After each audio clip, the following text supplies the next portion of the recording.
سجدة سجدة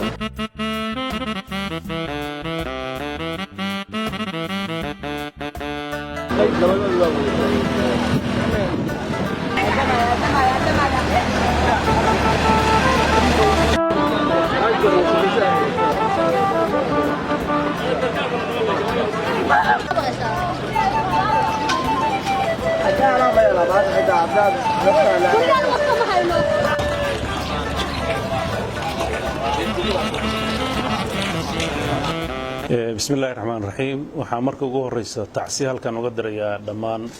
qoysaskii iyo heladii ay dadkoodii ay ku nafwaayeen daadadkii xalay ku soo rogmaday magaalada Qardho waxaan Ilaahay uga baryeynaa in ay naxariistii janno uu siiyo dambigooda uu dhaafo waa shuhada qaraq ku dhintay waxaan Ilaahay uga baryeynaa in uu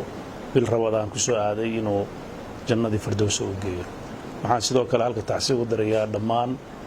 dadkii waxyeelada kale soo gaartay oo guryahoodii ku waayay hantidoodii ay ku burburtay ganacsigoodii dhaawac uu ku soo gaaray ama gabi ahaanba ay ku waayeen intaba waxaan uga rajaynaynaa Ilaahay idankiis inuu cawad khayr qaba oo uga wanaagsan Ilaahay inuu si degdeg ah u siiyo inta marka aan ka baxo dhibaatadii dhacday runtii waa dhibaato Puntland oo dhan ku dhacday intii aan soo aragnay ayaa nooga filan khasaaraha inta uu gaarsiisan yahay naf iyo maal iyo mood intaba wuu ahaa dawladda Puntland waxay rajaynaynaa in ay kaalinta ay kala gudboon ay qaadan doonto waxaan bulshadeena dhibaatada soo gaartay ugu baaqaynaa inay istijiyaan wixii dhacay ay maaragtay Ilaahay xaqiisa ay ka ahaatay ku kalsoonaadaan dawladooda siday u garab taagan tahay waxaan sidoo kale dadka kale ee reer Puntland ugu baaqaynaa inay ka qayb qaataan gurmadka dadkaas waxyeeladu gaartay oo dhammaan gabi ahaan hantidoodii ku burburtay naftoodii ku waayay guryahoodii ay ku burbureen dawladda Puntland waxa ay qabatay guddiyo degdeg ah oo isugu jira guddiyo samata bixinta degdeg ah sameynaya oo ah dadkii barakacay sidii ugu heli lahaay guryo meel ay degaan oo ku meel gaar ah iyo cunto sidoo kale guddi ka shaqeeya sidii meelihii biyuhu ay xireen sidii loo furi lahaa sidii loogu guuleysan lahaa in khasaare kale uusan dhicin iyo haddii uu yimaado sidii loo badbaadin lahaa wili waxa la saadaalinayaa in roobabku iyo daadadku ay socon doonaan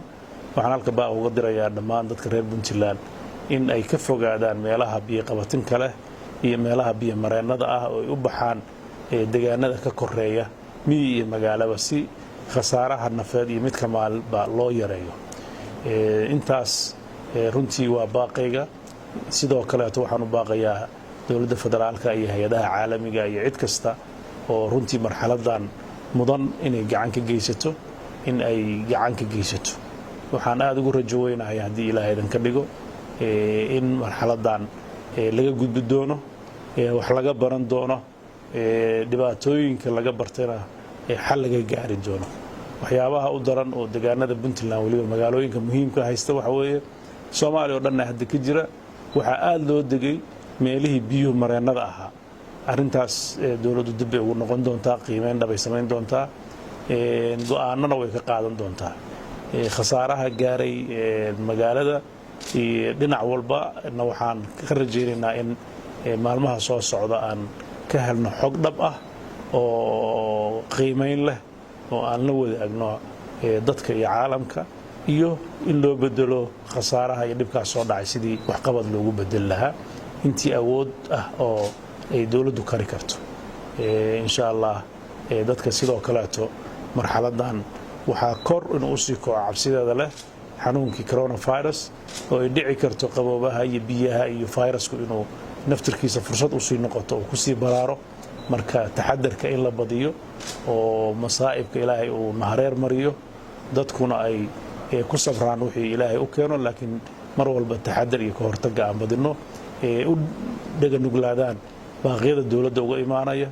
iyo waxyaabaha la farayo oo ku saabsan xagga caafimaadka iyo xagga badbaadada